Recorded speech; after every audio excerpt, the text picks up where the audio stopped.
Hello everybody, welcome back. I'm Jamie Miller, PGA Teacher Professional, and today we're going to talk about something that's kind of a basic in golf, something that we try and learn early on, and that is ball position. So the placement of the ball in relation to where it stands in your feet, in between your feet, when you set up to the golf ball. The reason I'm going to talk about this today is often we hear that it's kind of a non-negotiable, it must be in a certain place, but the main thing I want to discuss today is how ball position should be dynamic, how there are extenuating circumstances where we don't need the ball to be in exactly the same place, and what happens to our golf swing and our swing delivery when it comes to changing ball position, and why maybe sometimes it's a good idea to play around with ball position as well. Let's get into it. So in my hands here I've got my 8-iron and my hybrid. The reason I've got them both in my hands at the same time is because ball positions, or where I place the ball in between my feet, is for me roughly the same. One of the most common questions I get asked is in relation to hybrids and how we play them. For me, a hybrid is more like an iron than it is like a wood. So what I would suggest is you play it in a similar ball position to what you would for any other iron. The reason I haven't got a wedge here is, for me, wedges go in the same kind of position as an iron. So we have 3 sets of clubs that we try and use, for me, in the same kind of position. Now, one of the things that I like to think is that we've got quite a big window to work with when it comes to having the ball in the right spot, or close enough to. If you have the ball sort of within the parameters of what I'm talking about here, you're going to be okay. There's no exact right ball position, which we'll get to properly in a moment. So let's talk about how I would set up to my iron and my hybrid. So the first thing I like to do, and this is how I was taught as a junior, and I think it's a really good way for everyone to learn, or at least to try and find out the best way to get the ball position that works for them.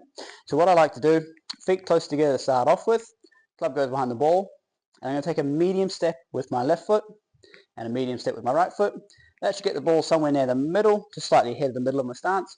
And this is the right kind of position for the iron or hybrid, because it allows the club to come downwards whilst still maintaining enough loft to get the golf ball up in the air. Okay, so when we've got an iron and a hybrid in our hands, particularly when the ball is on the ground, and even if the ball's on a tee, because it won't be on a very high tee, we want the club to be traveling downwards slightly, make contact with the golf ball prior to hitting the turf. Okay, so once again, with the hybrid, same thing, feet close together, medium step and medium step.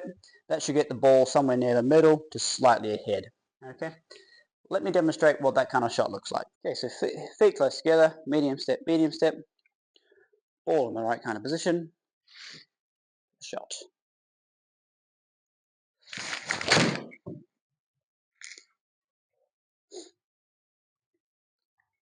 Oh, hit the hole. Oof. So that's kind of how I would look at ball position when it comes to an iron or a hybrid. So just understand that you have a little range you can work with. You can be sort of, I reckon, between 2 inches back and forwards of that, and you're still going to be absolutely fine.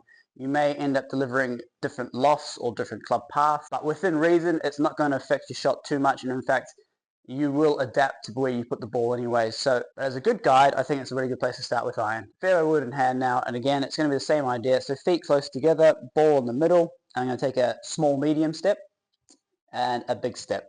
Okay, so now the ball should be between my left heel and slightly back of that. The reason I don't want it all the way forwards like I would with the driver is this club here, we want the club again to be going slightly downwards when we make contact. So the club should be traveling fairly level along the ground to slightly downwards when we make contact with the golf ball. This allows the golf ball to get some launch as long as we have the correct amount of loft on there.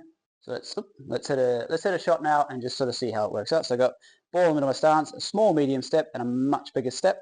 So I've gone quite wide with my feet there because I want to be nice and balanced.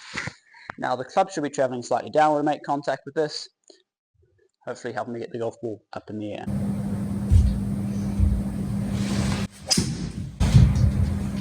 It's good contact. I'm not sure the club's going down, but I'll take the shot.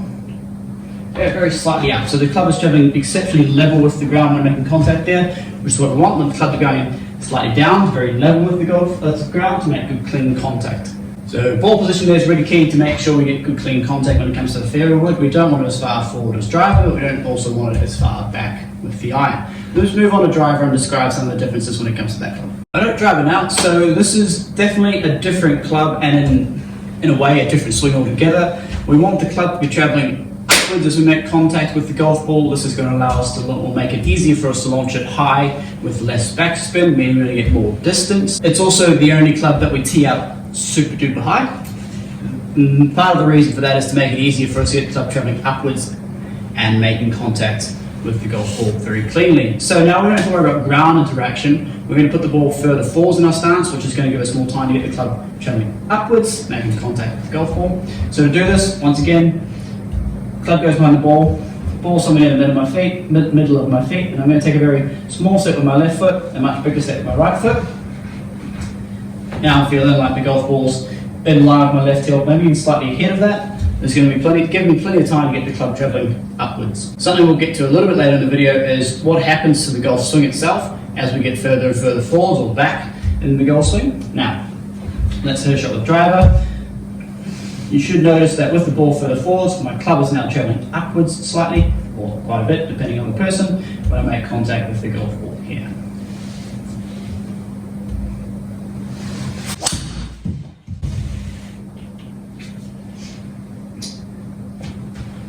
Let's get the left.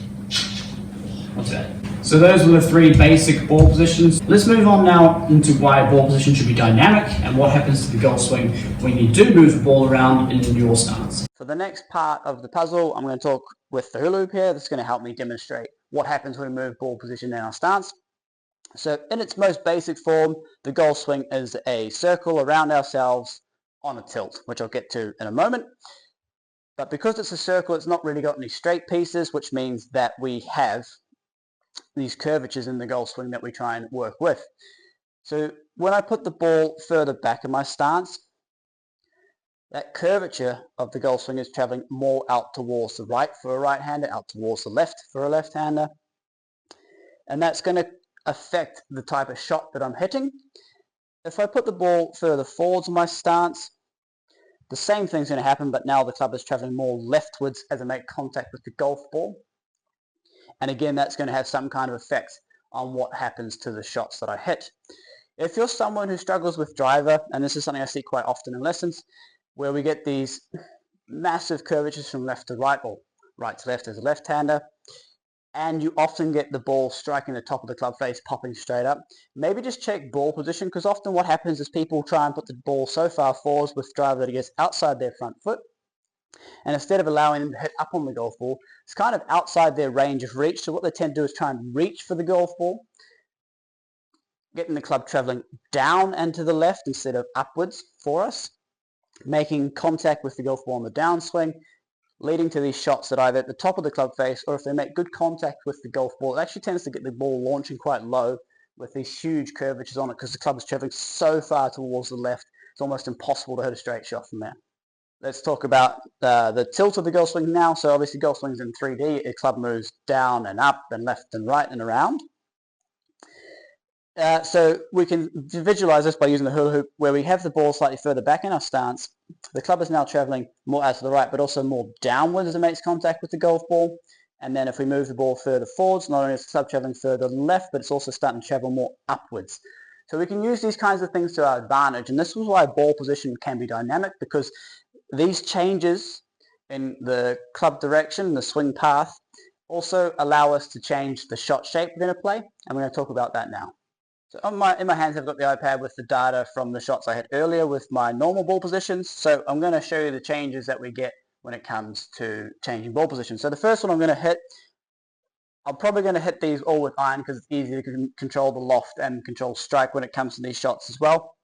But the illustration should all be the same no matter the club. It just may be more extreme or less extreme depending on which club you're hitting. But let me show you how I would go about changing shots that I'm trying to hit, and also what kind of effect ball position has on the shot. So with my first iron, that's the wrong one. On the first iron, my club was traveling 6.6 degrees downwards, so a good amount downwards. This is an 8 iron in my hand. And my club was traveling 4 degrees out to the right, so in to out, and my club face was closed about half, so 2.1 degrees to the left of that. So I'm going to get a nice little draw, which we kind of saw on screen there with the first shot. So now I'm going to put the ball further back in my stance. Now I would do this if I'm trying to hit a lower shot. The other thing to mention also is club loft. So loft of my club was 24.8 degrees with that first one. Now let's see what happens when I put the ball further back in my stance to club path, loft, angle of attack, and club face. The peak height, just worth mentioning as well, on that first one was around about 90 feet. So let's just see if putting the ball back in my stance, not necessarily changing anything else in my swing, actually managed to adjust the ball flight as well. Putting the ball back in the stance is going to help me hit a lower shot, which is what I would do normally. So I'll start again with my feet close together, but I'm going to take a much bigger step with my front foot than I am with my back foot. I'm just going to get the ball behind the middle of my stance and allow my hands to be ahead of the golf ball, taking some loft off the golf club. Right, let's hit this shot and see how we go.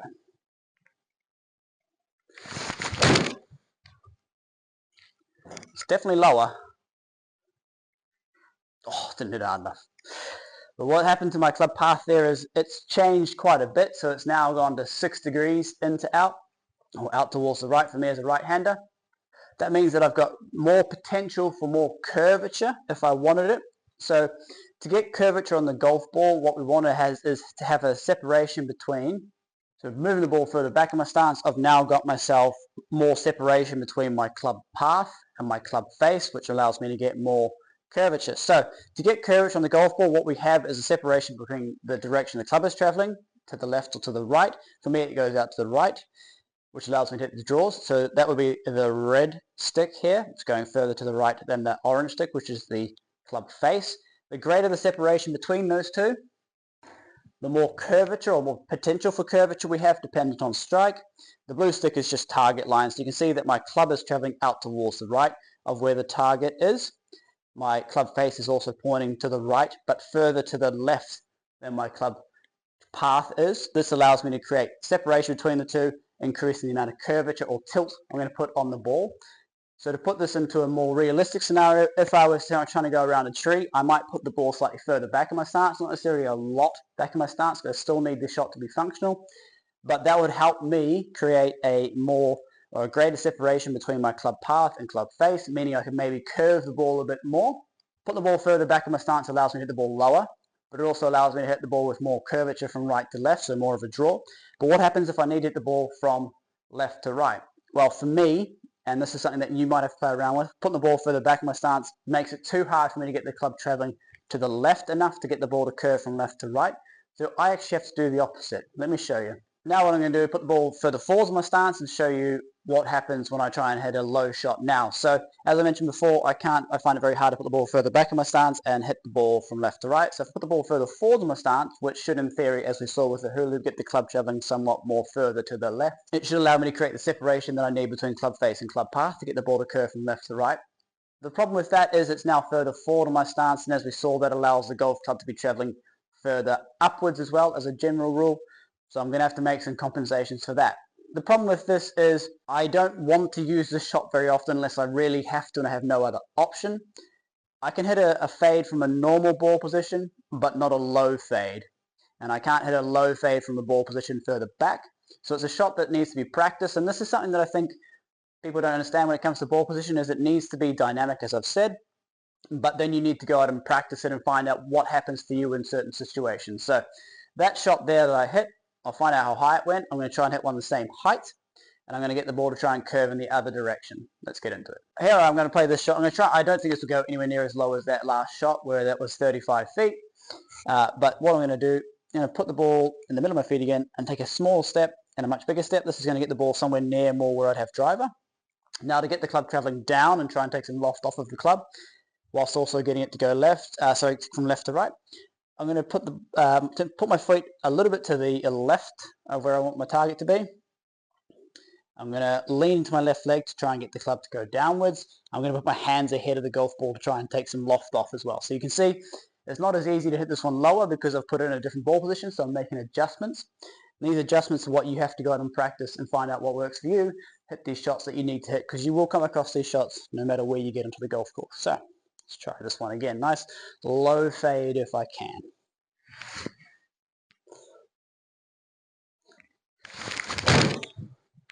Oh, it's lower than my normal shot, and it's fading. That's a win, I'd say. Excellent. So definitely nowhere near as low as the one where the ball goes back in my stance. You can see why I wouldn't play this unless I really had to.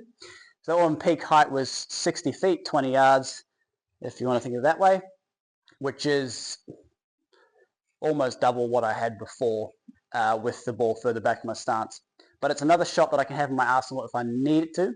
But instead of having the ball back in your stance, try and hit it low like a lot of people get told, you can see I put it further forwards and made some adjustments to my delivery to make that happen.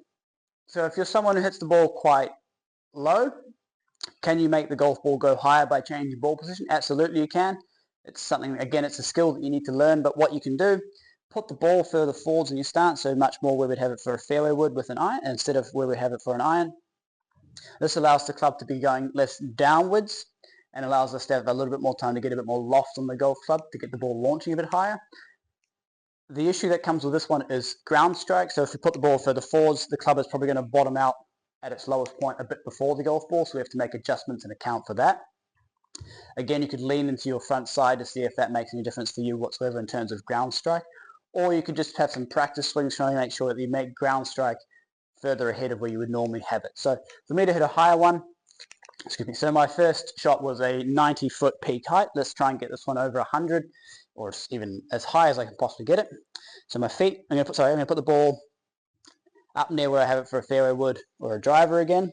I'm not going to make any other adjustments in this case to my setup. Just going to go to it normally. I'm already, because the ball's further forward, I've already made quite a big adjustment. My big keys here are making sure I get the golf ball and then the turf, and hoping that this doesn't change my club face direction too much.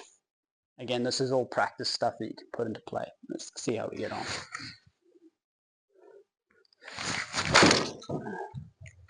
I didn't strike it very well, a little clean, which is often what I do. Had more loft on it at impact than my first one. It went lower on my first one, just didn't strike it. So for me, that can often happen. I did deliver more loft, but because of the strike, it didn't actually go any higher, so it's something I should really practice. And try one more time. So ball's going to go slightly further forwards. I'm going to try and make a better strike on it this time. See if I can get a bit more peak height. So that one was 86 feet compared to my first one, which was 90, purely because of the fact I didn't quite get the strike right.